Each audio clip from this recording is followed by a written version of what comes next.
So shares of your favorite up-and-coming company is about to go on the market and you're thinking of jumping in. Should you take a seat on the roller coaster or should you wait for the dust to settle? If you're thinking of buying into an IPO, this video is for you. So we have a busy fall coming up of IPOs, and we've had quite a few so far with Airbnb, Palantir, Snowflake, Rocket Company, Asana, Instacart, Robinhood, and the list goes on and on and on. And if you're thinking of jumping into one of these, I just thought I would share this quick video with you. If you have any questions, drop me a comment, give me a thumbs up if you like the video, subscribe for more investing content. Timestamps will be in the video as always in every video. Let's get to them. Now, an IPO is the process in which a private company first offers shares of its company on the open market, making it a public company. They usually do this with the help of underwriters, which helps the company through the IPO process. These are mostly investment banks like JP Morgan, Goldman Sachs, and Morgan Stanley. But it can also be done through a direct listing when the company simply starts trading without an official IPO, skipping the need for these underwriters. Going public can allow a company to raise more money from more investors, benefit early shareholders, create publicity, allow stock-based compensation, and make acquisitions of smaller companies easier. But on the flip side, they now have to deal with more scrutiny and the public eyes on the company. They see increased legal and accounting costs, and they have to give up some control of the company to the public investors, as well as deal with the day-to-day movement of the share price, which is a pain in the ass, I'm sure. And because of this, going public doesn't always make sense for a company. So a company like SpaceX, for example, is speculated will never go public because of its weird nature and the difficult path the company has in front of it. You know, telling investors that one day you'll land on Mars, but it's going to take many years and cost hundreds of billions of dollars isn't really an easy sell and isn't really going to get investors hopeful. So some companies will most likely stay private so they don't have to deal with the stock price and outside investors. Now, the most important piece of information prior to an IPO, so if you want to invest, you need to check out a company's S1 filing, which every company is required to do. An S1 filing lays out the financials and the plan for the company going forwards. And you should never even consider investing in a company if you haven't read through the entire S1 filing. Now, buying shares right after the IPO is no different than buying shares at any other times. They are the exact same shares, but shares usually see a very volatile trading in the first couple of months. So for example, Beyond Meat went up 250% in the first 3 months, while Lyft was down 35%. Facebook was down 50% within the first 3 months, while Shake Shack, the burger joint, was up 135% on its first day. So there is some implied volatility in the IPOs that you should be ready for. Now, looking at the 10 best performing IPOs of 2019, so from the IPO until the year end, we can see that although you see some spectacular gains, they're mostly lesser known, very volatile companies in spaces like tech and biotech. And likewise, the 10 worst performing IPOs were, again, biotech and tech companies, two very volatile sectors. So there is a kind of company going public these days, and they're in some very volatile spaces. We're not talking about banks or consumer staples. Now, the average IPO returned around 20% in 2019, while the S&P 500 did 29%. So chasing these IPO for the outlier chance of a blowout is probably a bad idea. And although the shares can experience massive gains or massive losses, they quickly fall in line.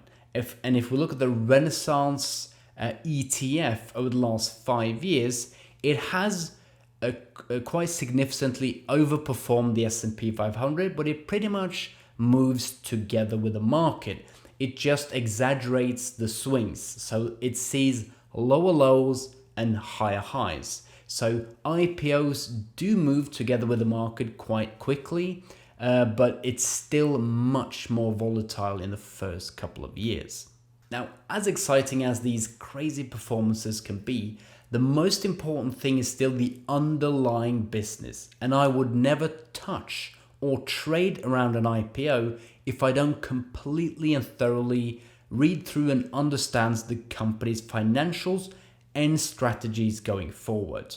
Not just hoping for euphoria, but rather get in on the ground floor on the big companies of the future. So in my portfolio alone, Tesla is up 11,500% since its 2010 IPO. MongoDB is up 640% since 2018. And the Trade Desk is up 1,650% since its 2017 IPO. And most of the return is made in the years following the IPO. So imagine if, you didn't want to get into Apple's or Tesla's or Google's IPO because you were afraid of some volatility in the beginning, or you bought the IPO and then sold once it was up 200% and then just never invested again, you would have missed out on 99% of the gains.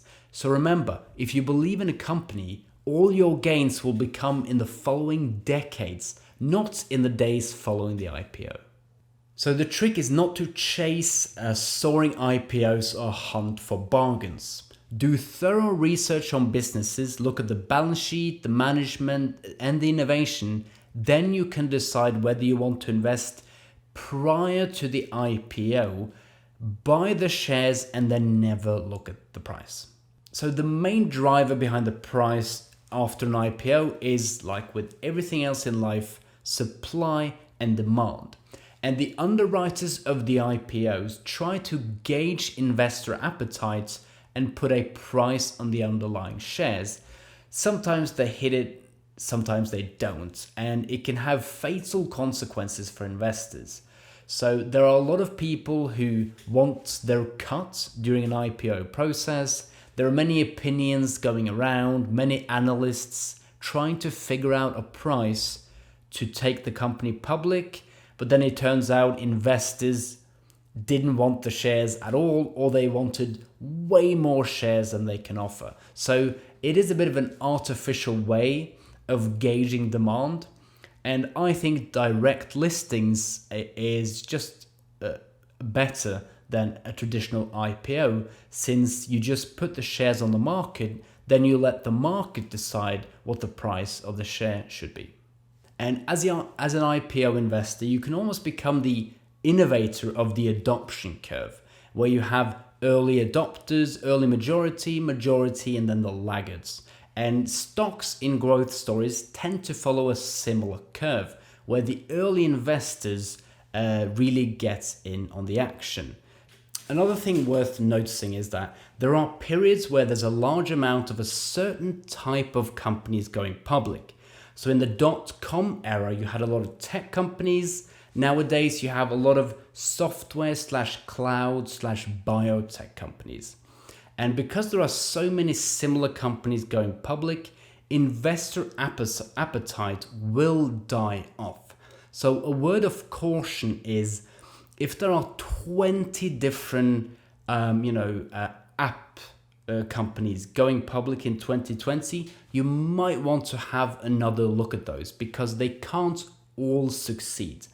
As one company succeeds, it will eat the rest up and drive consolidation. So if there are too many of the same type of company going public, be a bit careful. And many of the businesses going public these days aren't even profitable. Now, this just adds to the risk of an IPO. Now, I'm not saying you shouldn't invest just because the company is unprofitable. I invested in Tesla and Amazon way before they posted a profit, but you should be a bit careful. And if we look at some big IPOs, Uber lost 7 billion trailing 12 months, Beyond Meat 12.4 million, Lyft 1.7 billion, Xpeng 2.6 billion, and so on and so on. So make sure you can see the way to profitabilities for these companies before you invest. I have personally never invested during an IPO, but it's not because I shy away from IPOs for any particular reason. There's just no interesting company have really come along, but if one does, I'll be sure to invest.